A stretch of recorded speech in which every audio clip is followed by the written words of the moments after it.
Welcome to another episode of Vicky Teachers.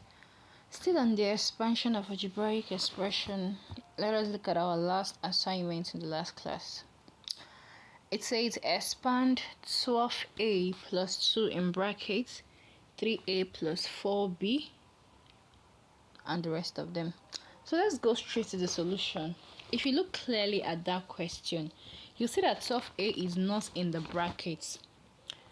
It's not even close to the bracket. There's a sign which is a positive sign. So what you're going to use to multiply is 2 that is outside the bracket. So use 2 to multiply the first bracket, use minus 5 to multiply the second bracket, and include your negative 7. So doing that, you're going to have 2a times 3. That will give you 6a. 6a. 2 times 4b will give you 8b. Minus 5 times a is minus 5a. Minus 5 times minus 4b, you're going to have plus 20b, because minus times minus is plus. So you have plus 20b. Minus 5 times 3 will give you minus 15. Then you include your negative 7. Then the next thing you're going to do is to collect like terms. Collecting like terms here, we'll just have 12a plus 6a minus 5a. That is 13a. 8b plus 20b, that is 28b. Minus 15 minus 7 is minus 22. That's just like adding 15 to 7, but it will still bear its negative sign. You should go and look at the rules of negative and positive, so that you understand some of these things better. So going straight to our answer, we'll have 13a plus 28b minus 22. So that is that. Let us try one or two other examples. The next one we're looking at here is x plus 3y minus z. In the next bracket, minus 2p.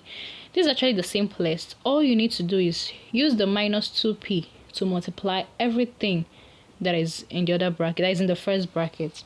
I know you might have a question like, why don't I use each of the things in the first bracket, like x, to multiply minus 2p? If you do it that way, it will work, but it will stress you more, and you're likely to make a mistake if you're not an expert.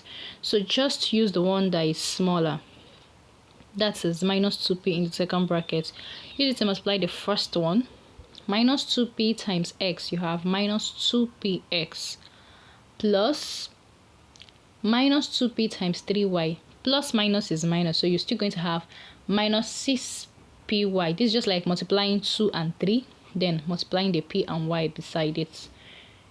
Minus 2p minus multiplied by minus z, just the same time I told you in the other question, where minus 5 multiplied by minus 4 give us plus 20b, because minus times minus is plus. So here we're going to have minus 2p times minus z will give us plus 2pz.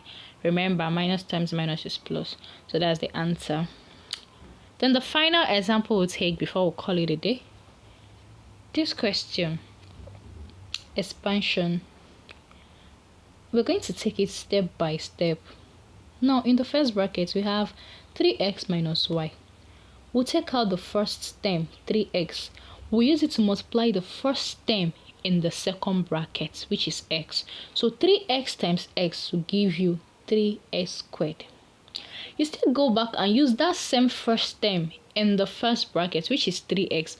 So multiply the second term in the second bracket, which is 2y, and that will be 3x times 2y. You have plus 6xy. Always take note of your signs so you don't make a mistake. Now, that is that for the first term. Now we use the second term in the first bracket, which is negative y. So when I use the negative y to multiply the first term in the second bracket, minus y times x is minus xy. Now you go back to using the second term in the first bracket to multiply the second term in the second bracket, step by step. That's negative y times 2y.